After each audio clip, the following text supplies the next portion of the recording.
New Delhi played host today to the India Summit organized by the Economist magazine. The theme of the conference was Aim Higher. The day-long deliberations focused on how India could achieve higher growth. Min spoke to few key speakers on the sidelines of the summit about how India is positioned to chase more aggressive growth. Well, there's a paradox because even as I think most international investors have recognised that India's performance in terms of growth has got a lot worse, despite that, money keeps on pouring in. The money pours in for two reasons. One, India is still relatively better than most other economies, and secondly, the monetary policies pursued in the Western world tend to encourage liquidity to flow into riskier places. The big risk for India is at some point that catches up with the country, and those investors, whether because monetary policy changes or because of other reasons, decide that the economic reality on the ground in India doesn't justify continued high levels of investment, and obviously that is a really big risk the government is running. Not yet. I'm hearing all the corporate people here and the investors over here.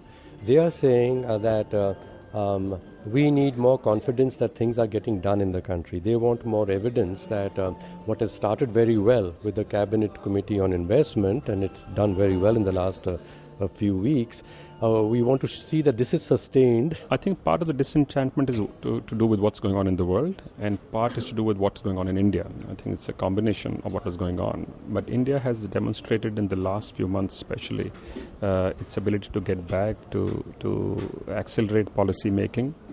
But I think people are still waiting to see action on the ground before big monies start to come in. I don't think investment went away at all. It's just that the kind of areas where investments are coming in are changing. Okay, it's not about brick and mortar schools that companies would want to invest in, but they want to invest in asset-light projects that can be scaled very well, technology-driven projects which can be scaled not only in India, globally. So there is still a lot of investment chasing the education sector. The contrary, what I was hearing is that Indians are more disenchanted with the story than the foreigners are. They seem to still feel we are doing well. But I guess this year when growth comes back, the whole mood will change.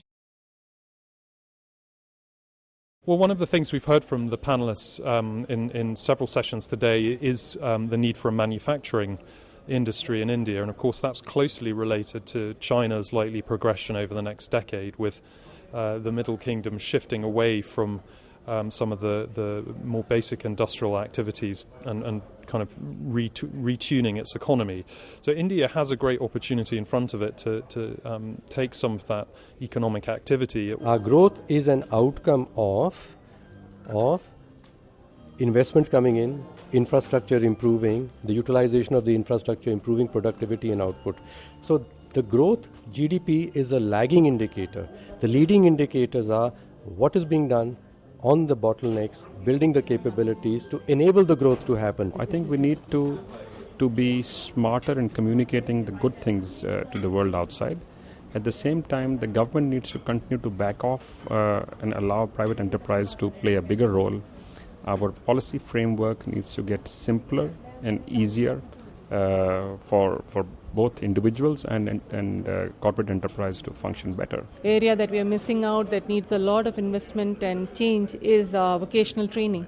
There's so much of requirement for jobs, whether it's in the manufacturing sector or in the service sector at the entry level, and there are so many people who are without jobs that matching needs to happen and happen fast. Large investments which will kickstart big investment coming in, which will start building the sentiment.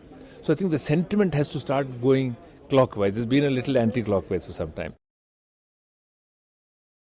What I think people have in their minds is a fog of uncertainty about the political outcomes we'll see, and with that a fear of a kind of tail risk event where someone with a very populist view of how to run the economy gains a significant role in the government, and that fog and the concern about tail risk does mean that people, I think, are just not prepared to put up money for very big projects. There will be a lot of political maneuvering in the next 1 year. So let's not imagine that we will go away from that. However, what we want is a situation in the country that regardless of the contention in the politics, the political parties and the politics, the country gets a move on. In the last few elections, both in states and in the center, it seems that the voters are saying we want to see the performance as well. So I think that's making government after government look at itself and see what is the actual performance. I do worry that there shouldn't be any derailment of reforms because of the impending elections. I don't worry at all about who will be in power in terms of policy directions changing, but it's all about execution. Well, I think what people want to find out most is that the government's obviously pushing a pretty positive message that the economy's turned the corner, and the private sector, I think, is probably a bit more cautious. So one of the things we're trying to do here is see how big that gap is.